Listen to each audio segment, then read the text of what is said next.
കോഴിക്കോട് തടമ്പാട്ട് താഴത്തെ സഹോദരിമാരുടെ കൊലപാതകത്തിൽ പ്രതിയായ സഹോദരൻ പ്രമോദിനായി പോലീസ് ലുക്കൌട്ട് ഇറക്കി. പ്രമോദാണ് സഹോദരിമാരുടെ മരണവിവരം ബന്ധുക്കളെ വിളിച്ചറിയിച്ചത്. ഇതിനുശേഷം പ്രമോദ് ഒളിവിൽ പോവുകയായിരുന്നു. കോഴിക്കോട് ഫറോക്കിലാണ് ഏറ്റവും ഒടുവിൽ പ്രമോദിന്റെ ടവർ ലൊക്കേഷൻ കണ്ടെത്തിയത്.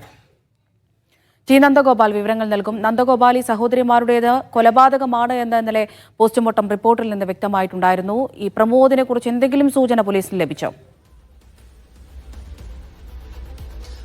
പോലീസിനെ സംബന്ധിച്ച് പ്രമോദ് തന്നെയാണ് ഈ കേസിലെ പ്രതി എന്നുള്ളത് അവർ തന്നെ സ്ഥിരീകരിക്കുന്നുണ്ട്. അതിന്റെ ഭാഗമായാണ് പ്രമോദിനെ കണ്ടെത്തുന്നതിന് വേണ്ടി ലുക്കൌട്ട് നോട്ടീസ് പോലീസ് പുറപ്പെടുവിക്കുകയും ചെയ്തത്. എനിക്ക് പിറകിൽ കാണുന്ന ഈ വീട്ടിലാണ് ഇങ്ങനെ 2 കൊലപാതകങ്ങൾ നടന്നത്. ഈ വീട്ടിലായിരുന്നു പ്രമോദും മരിച്ച 2 സഹോദരിമാരും താമസിച്ചിട്ടുണ്ടായിരുന്നത്. ഇവർ ഇങ്ങോട്ട് വാടകയ്ക്ക് താമസിക്കാൻ വേണ്ടി വന്നതാണ് എന്നുള്ളതാണ്. മറ്റൊരു സ്ഥലത്തായിരുന്നു ഇവർ യഥാർത്ഥത്തിൽ ഉണ്ടായിരുന്നത്. അവിടെ നിന്നും വർഷങ്ങൾ മുൻപ്, ഏതാണ്ട് 2 വർഷം മുൻപാണ് ഈ വീട്ടിലേക്ക് താമസത്തിനായി എത്തിയിട്ടുണ്ടായിരുന്നത്.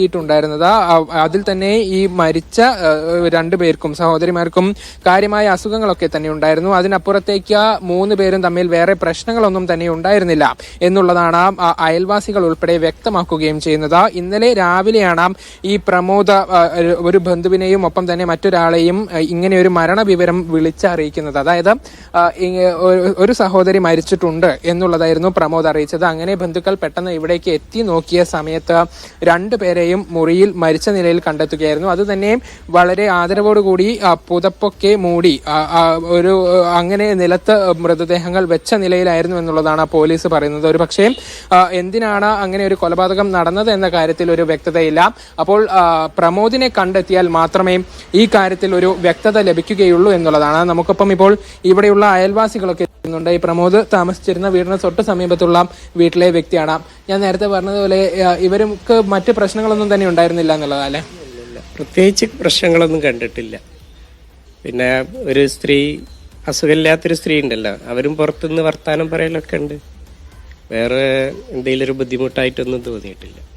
പ്രമോദ് ഈ അയൽവാസികളൊക്കെ ആയിട്ട് സംസാരിക്കുന്ന കൂട്ടത്തിലായിരുന്നു? അത്യാവശ്യം സംസാരിക്കും.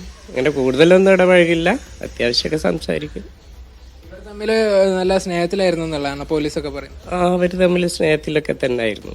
പിന്നെ കേട്ടെടുത്തോളം ഇയാൾ കല്യാണം കഴിക്കാത്തത് ഈ പെങ്ങന്മാർക്ക് വേണ്ടിയിട്ടാന്നൊക്കെ പറഞ്ഞിട്ടുണ്ട്. ആരോഗ്യ പ്രശ്നങ്ങൾ ഉണ്ടായിരുന്നു അല്ലേ? ഒരാൾക്ക് കിടത്തത്തിൽ തന്നെ ആയിരുന്നു ഒരു പെങ്ങള്. മറ്റേ പെങ്ങൾ ഇങ്ങനെ വന്ന് സംസാരിക്കുകയൊക്കെ ചെയ്യും. എങ്ങനെയാ ഇത് ബന്ധുക്കൾ വന്നതിന് ശേഷമാണോ അവിടെ അയൽവാസികളൊക്കെ അറിയുന്നത്? ബന്ധുക്കൾ വന്നതിന് ശേഷമാണ് അയൽവാസികളൊക്കെ അറിയുന്നത്.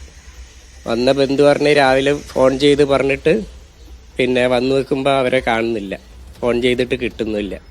പിന്നെ റെസിഡൻസിൻ്റെ ആൾക്കാരൊക്കെ വന്ന് പോലീസിനൊക്കെ വിളിച്ചിട്ടാണ് അവർ വന്നപ്പോഴാണ് ഇങ്ങനെ സംഭവം അറിയുന്നത്, മരിച്ചിട്ടുണ്ട് എന്നുള്ളത്. ഈ ബന്ധു വന്ന് പറഞ്ഞപ്പോഴാണ് അറിയുന്നത്. പ്രമോദ് വിളിച്ചറിയിച്ചതിന്റെ അടിസ്ഥാനത്തിലാണ് ബന്ധുക്കൾ ഇവിടേക്ക് എത്തിയത്. പിന്നീട് മരണവിവരത്തിന് ശേഷം പ്രമോദിനെ അന്വേഷിച്ചപ്പോൾ ഇയാളെ കണ്ടെത്താൻ സാധിച്ചില്ല എന്നുള്ളതാണ്. ഫോണിൽ ബന്ധപ്പെട്ടെങ്കിലും കിട്ടിയതുമില്ല. ഏതായാലും ഇപ്പോൾ ലുക്കൌട്ട് നോട്ടീസ് പുറപ്പെടുവിച്ചിട്ടുണ്ട്.